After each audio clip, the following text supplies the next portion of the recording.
வணக்கம்ப்பா. இந்த வெயில் காலத்தில் சிறுநீரக பிரச்சனை ஜாஸ்தியாக வரும். சிறுநீரக கல் வரும், வயிற்று வலியில் துடிப்பாங்க, நீர்க்கடுப்பு வரும். இப்படியெல்லாம் இருக்கிறதுக்கு நம்ம சாப்பாட்டு உணவு முறையிலே சரி பண்ணிக்கிட்டு போகலாம்ப்பா. மஞ்சள் என்ன சமைச்சாலும் மஞ்சள் சேர்த்து சமைச்சு சாப்பிடணும்.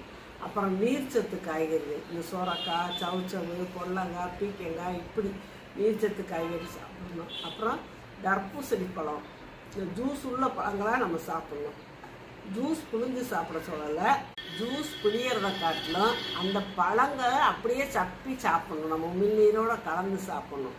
அப்புறம் இளநீர், மோர், நீராகாரம், இப்படி நீங்கள் நினச்சி பார்த்து சேர்த்துக்கிட்டே வரணும். தண்ணி நம்மளுக்கு தண்ணி முக்கியம்.